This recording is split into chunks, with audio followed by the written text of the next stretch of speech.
दोस्तों, महिला हो या पुरुष, दोनों ही रात में इन 4 अंगों पर तेल जरूर लगाना। हम आपको एक ऐसा अंग बताएंगे जिस पर काफी लोग तेल लगाने से शर्माते हैं, और आप सभी लोग जानते ही हैं जिसने की शर्म उसके फूटे करम। जी हां दोस्तों, शरीर के इन 4 अंगों में यहां तेल लगाने से आपका शरीर स्वतः अपनी सारी बीमारियों को नष्ट कर देगा, यानी कि वह खुद ठीक कर लेगा।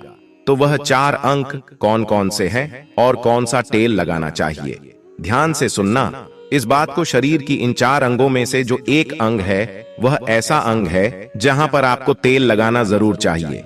आप सभी लोगों ने सुना होगा जिसने की शर्म उसके फूटे करम। यह बात बिल्कुल सही है, आपको बिल्कुल भी शर्म नहीं करना है। जो लोग इस वीडियो को छोड़कर जाना चाहते हैं वह अभी ही चले जाए, क्योंकि यह जानकारी बहुत ही महत्वपूर्ण और लाभकारी है। हो सके तो सारे काम छोड़कर आज अपने शरीर के लिए इस वीडियो को ध्यान से सुन लेना, महिला हो या पुरुष हो।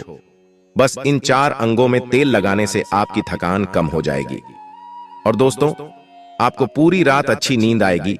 यह जो हम 4 अंक आपको बताने जा रहे हैं, महिला और पुरुष दोनों को ही इन 4 अंकों में तेल लगाना है।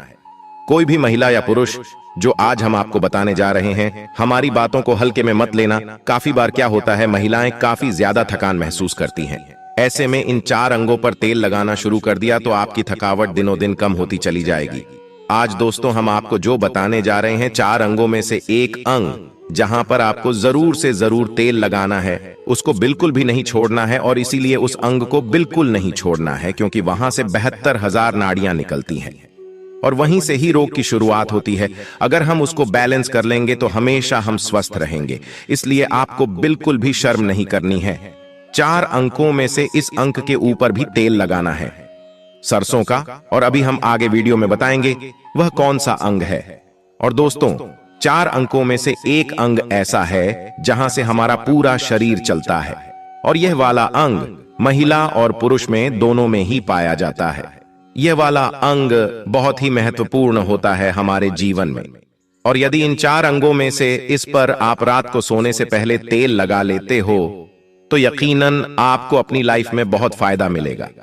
आपकी रात कभी भी खराब नहीं होगी और आपको थकावट भी बिल्कुल महसूस नहीं होगी। बस तेल लगाने में बिल्कुल भी कमी मत करना।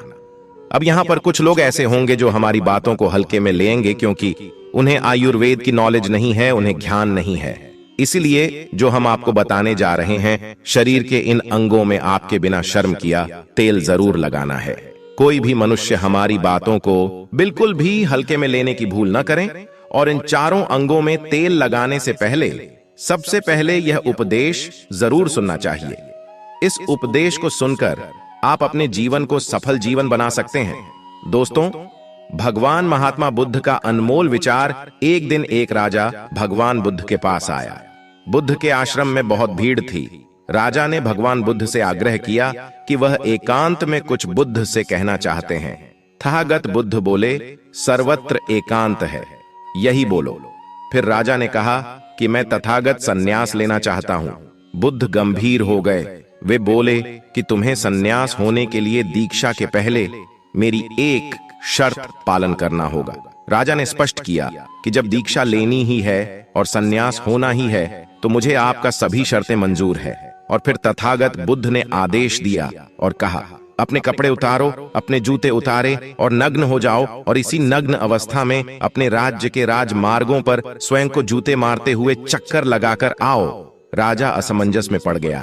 तथागत बुद्ध यह क्या कह रहे हैं? मैं एक राजा हूं, इस तरह से मैं नग्न होगा और नग्न होकर अपनी ही सड़कों पर कैसे खुद को जूते मारते हुए चक्कर लगाऊं?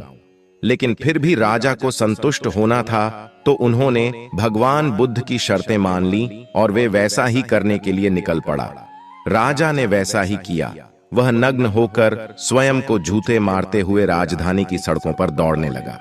और यहां उसके चले जाने पर शिष्यों ने बुद्ध से कहा कि जब हम आपसे दीक्षा लेने आए थे तब आपने तो ऐसी कठोर शर्तें नहीं लगाई थीं। आप तो स्वयं करुणा अवतार हैं, फिर आपने राजा के साथ ऐसा कठोर व्यवहार क्यों किए? तब भगवान तथागत बुद्ध बोले, जब तुम लोग सन्यास लेने आए थे तब तुम्हारे अहंकार बहुत बड़े नहीं थे, इसलिए तुम लोगों से घर घर भिक्षाटन करवाकर ही काम बन गया। यह तो एक बड़े राजा है, इसका अहंकार भी बहुत बड़ा है। इसलिए जितनी बड़ी रोग उतनी बड़ी दवाएं, इसलिए महारोग की दवा भी अधिक शक्तिशाली होती है। इसी कारणवश मैंने इनका परीक्षा भी इतना कठिन किया है। राजा जब इस दशा में अपनी प्रजा के सामने से गुजरेगा तो उसका अहंकार चूर चूर हो चुका होगा। राजा ने शाम तक शर्तें पूरी कर ली और बुद्ध के चरणों में आकर गिर गया और फिर बोला, तथागत, अब तो मुझे आप दीक्षा देकर मुझे संन्यास करें। भगवान बुद्ध ने राजा के सिर पर मुकुट रखा और कहा कि अब तुम्हें संन्यास लेने की जरूरत ही नहीं है। जाओ और कर्ता भाव छोड़कर साक्षी भाव से राज करो। अब तो तुम राजा हो चुके हो, अब तुम संन्यास राजा बन चुके हो। किस तरह से भगवान बुद्ध ने एक राजा को उपदेश दिया और राजा का जीवन धन्य हो गया। दोस्तों, ये छोटे से उपदेश से आपको क्या ज्ञान प्राप्त हुआ? स्वास्थ्य से संबंधित बहुत ही महत्वपूर्ण जानकारी। दोस्तों, यह हमारा शरीर किससे बना है, यह सबसे पहले जानना जरूरी है। और हमारे शरीर में कौन से 3 दोष पाए जाते हैं? हमारा शरीर 5 तत्वों से बना है और हमारा शरीर में 3 दोष पाए जाते हैं, वात दोष, पित्त दोष और कफ दोष। इसे जानना जरूरी है क्योंकि यहां हर एक बीमारी का कारण होता है। क्योंकि हर एक बीमारी का जरिया ही 3 दोष है, इसलिए जानना जरूरी होता है। तो आपका शरीर का सबसे महत्वपूर्ण दोष ये 3 दोष है, पित्त दोष, कफ दोष और वात दोष। अगर आपके शरीर का वात दोष गड़बड़ हो गया तो 60 से 70% बीमारी होगी। अगर आपके शरीर का पित्त दोष गड़बड़ हो गया तो शरीर में 15 से 20% बीमारियां होती हैं। और आपके शरीर का कफ दोष गड़बड़ हो गया तो 5 से 10% बीमारी होती है। अब इन तीनों प्रवृत्ति हमारे शरीर में कब से कब तक रहती है? जब हम जन्म से बाल्य अवस्था में रहते हैं, यानी 0 से जब हमारा जन्म होता है और 14 साल की उम्र तक हमारे शरीर में दोस्तों इसकी प्रवृत्ति ज्यादा होती है। इस समय कफ ज्यादा बनता है। यह प्रकृति की देन है। कफ इसलिए बनता है क्योंकि हमारा शरीर ग्रो करता है। कफ बनना जरूरी है क्योंकि यह हमारे शरीर के बहुत ही महत्वपूर्ण अंग है। बस हमें यह ध्यान देना है, हम अपने बच्चों को ऐसी कोई चीज नहीं देना है जिससे उनका कफ और बढ़ जाए, क्योंकि बच्चे उस समय कुछ नहीं जानते। पेरेंट्स को जागरूक होना होगा। बस हमें अपने बच्चे को कुछ भी ऐसी चीज नहीं देना है जिससे उसका कफ और बढ़ जाए। बनाने वाली चीजें हमें उन्हें नहीं खिलाना है, नहीं तो क्या होगा, कफ से संबंधित जो 5 से 10% बीमारी है, जैसे टीवी, दमा, अस्थमा, सिजोफ्रेनिया, ये सारी बीमारियां इसकी वजह से होती है। जहां आपको ध्यान देना होगा दोस्तों, हर पेरेंट्स को ध्यान देना होगा। और दोस्तों, वीडियो में आगे बढ़ने से पहले अगर तुम में से कोई जय जय बजरंगबली जी को मानता है तो अगर सच में ही भक्त हैं, आप इस वीडियो को लाइक कर नीचे कमेंट बॉक्स में एक बार जय जय बजरंगबली लिख देना। बजरंगबली जी, जो भी भक्त कमेंट बॉक्स में जय जय बजरंगबली लिखता है तो उसके मन में जो भी मनोकामना है वह पूरी कर देना। दोस्तों, इसके बाद हम आगे वाली अवस्था में आते हैं। बाल्य अवस्था से युवा अवस्था। युवा अवस्था हमारा कब से कब होता है? जब हम 15 साल से 60 साल के बीच में होते हैं। दोस्तों, इस समय हमारा युवावस्था होता है। इस समय हमारे शरीर में पित्त प्रवृत्ति सबसे ज्यादा होता है, सबसे ज्यादा पित्त बनता है। इसलिए हमें यह ध्यान देना होगा कि हम ऐसी कोई वस्तु न खाएं जिससे हमारा पित्त बढ़ जाए। अगर हमारे शरीर में पित्त बढ़ जाएगा तो दोस्तों, हमारे शरीर में 15 से 20% बीमारियां, गंभीर बीमारियां होती हैं। इसके बाद हमारा आता है वृद्धावस्था। 60 साल की उम्र हमारा वृद्धावस्था होता है। इस समय हमारे शरीर में वात बढ़ता है और वात से संबंधित 60 से 70% बीमारियां हमारे शरीर में होती हैं। तो आपको ऐसी कोई चीज नहीं खाना है जिससे वात रोग बढ़े। तो दोस्तों, यहां आप समझ गए कि आपके शरीर में 3 दोष का क्या रोल है। इसलिए इन 3 दोष संबंधित जो भी जानकारी जहां से मिले, जैसे मिले, उसे हासिल कर लीजिए और हासिल करके अपने जीवन में उतारें। कारण को हटा दीजिए और इन 3 देशों में क्या खाना है, क्या नहीं खाना है, इसका हमेशा ध्यान रखना है। इस दोष को बढ़ाने वाले चीजें कभी मत खाएगा। अब 3 दोष के बारे में जान गए। अब यह जानिए, आपका शरीर 5 तत्वों से बना है और इन 5 तत्वों में प्रोटीन, विटामिन, सारे तत्व आते हैं। अब इस 5 तत्वों में और 3 दोषियों में जो भी कमी आती है तभी आपका शरीर बीमार होता है, अन्यथा आपका शरीर बीमार नहीं होता। अब आप समझ गए आपका शरीर बीमार होने का क्या कारण है। जैसे कुछ लोग रोते हैं दोस्तों, भगवान ने हमें यह कष्ट दे दिया, भगवान ने हमें यह बीमारी दे दिया, हमें गैस्ट्रिक अल्सर हो गया, हमें थायराइड, ब्लड प्रेशर, शुगर हो गया। क्यों हो गया? भगवान ने नहीं दिया, आपने खुद पाला है। जब आपको प्रकृति कहता है कि खाना खाने का नियम पालन करिए, पानी पीने का नियम पालन करें, इस प्रकृति का नियम पालन करिए, तो आप क्यों नहीं कर रहे हैं? जबकि हमारा शरीर उसी तत्व से बना है, प्राकृतिक तत्वों से ही तो बना है। हमारा शरीर भी पानी से ही तो बना है, खाने से ही तो बना है, पोषक तत्वों से ही तो बना है। ये सारे नियम का आपको पालन करना होगा। अब जब यह हमारा पित्त दोष कह रहा है कि यह चीज नहीं खाइए, पित्त और बढ़ेगा, तो आप उसे क्यों खाते हैं? पिज्जा, बर्गर आप क्यों खाते हैं? चाय आप क्यों पीते हैं? चीनी आप क्यों खाते हैं? जब आप ये सारी चीजें खा रहे हैं तो आपके पेट में एसिडिटी बनेगा, आपके पाचन तंत्र बीमार पड़ेगा। तो जब आपका पाचन तंत्र बीमार होगा तो कुल तमाम बीमारियां आपको आएगी। ये तो आप खुद कर रहे हो ना, ब्रह्मांड नहीं दे रहा है, भगवान नहीं कर रहा है, आप इसे खुद जाने अनजाने में कर रहे हैं। हम अपने मन को, अपनी जीभ को कंट्रोल नहीं कर पा रहे हैं। तो दोस्तों, ये सारी चीजें आप छोड़ दीजिए।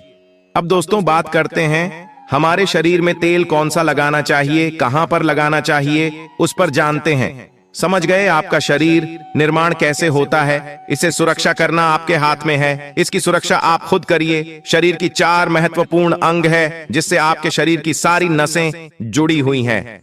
दोस्तों, पहला पैर का तलवा, दूसरा है आपकी नाक और तीसरा है नाभि, चौथा है आपका सिर।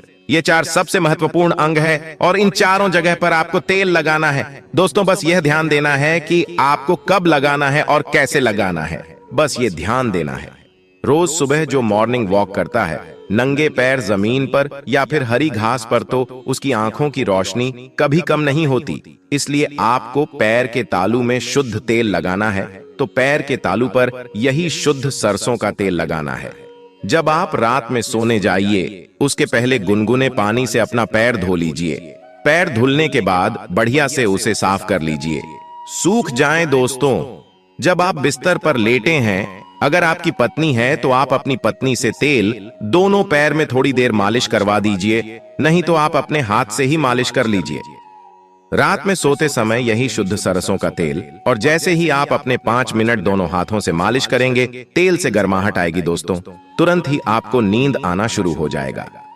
अगर आप नींद का टैबलेट लेते हैं, अगर आप डिप्रेशन में हैं, नींद नहीं आ रहा है, तो यह दूसरे दिन से ही बंद हो जाएगा। आपको नींद की कभी टैबलेट की जरूरत ही नहीं पड़ेगी। आपका पागलपन दूर हो जाएगा, याददाश्त बहुत तेज होती है, दिमाग से संबंधित सारी समस्याएं खत्म, और एक ही बार में आप 10 बजे सो रहे हैं, 4 बजे से पहले आपकी नींद नहीं खुलेगी। इतनी बढ़िया नींद आती है। तो पैर के तालू में तेल लगाने से आपके पाचन तंत्र मजबूत होता है, याददाश्त तेज होती है, भूख लगती है, शरीर में शक्ति मिलती है, ऊर्जा मिलता है, यानी कि शरीर की सारी पोषक तत्वों की आपूर्ति कर देता है। दूसरा स्थान है नाभि, जो कि आपके शरीर का सबसे महत्वपूर्ण अंग है। दोस्तों, नाभि के पीछे एक त्रिकुटी ग्रंथि पाए जाते हैं, और इसी ग्रंथि से शरीर की सारी नसें जुड़ी हुई होती है, और यह शरीर की सबसे शक्तिशाली ग्रंथि होती है, सबसे शक्तिशाली होती है। इसीलिए नाभि में तेल लगाना चाहिए। आप देखते होंगे जब घर में बच्चा होता है, सबसे छोटा सा बच्चा जन्म होता है और माताएं तेल की मालिश करती थीं। अब तो यह जमाना उठ गया है। पहले माताएं 8-10 बार दिन में तेल की मालिश करती थीं। हम लोग बच्चों को देखते थे, हमारी माता जी जो भाई के बच्चे होते थे, यानी कि पोता को 4 बार दूसरी टाइम यानी कि 7 से 8 बार तेल की मालिश करती थी। दोस्तों, कहते थे जितने हम तेल की मालिश करेंगे हड्डियां इनकी मजबूत होगी। दोस्तों, यह आपकी नाभि सबसे शक्तिशाली शरीर के हिस्सा है। इस नाभि में उस समय जब माताएं तेल की मालिश करती थीं, तो उनकी नाभि को फूंक मारती थी। फूंक मारने के बाद उसमें तेल लगाती थी, साफ करती थी।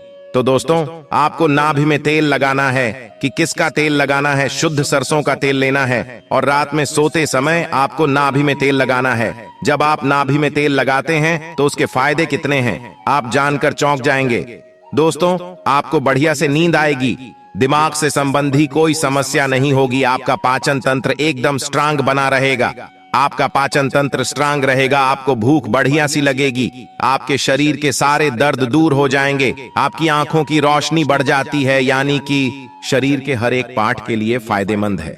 अब आपको नाक में क्या करना है? नाक में अगर आपको अगर देसी गाय का घी मिल जाए, शुद्ध देसी, किसी कंपनी का नहीं चाहिए, शुद्ध देसी गाय का घी 1 बूंद नाक में और 1 बूंद नाक में, दोनों नाक में 1-1 बूंद डालना है, दोनों नाक में 1-1 बूंद रोज डालें। इसके इतने सारे बेनिफिट्स है, वह बेनिफिट्स मैं यहां पर गिनाते गिनाते थक जाऊंगा। दोस्तों, आपका पागलपन दूर हो जाएगा। किसी के अंदर पागलपन है, पागलपन की दवा चल रही है, तो दोस्तों 3 से 4 महीने के अंदर पागलपन की दवा बंद हो जाएगी।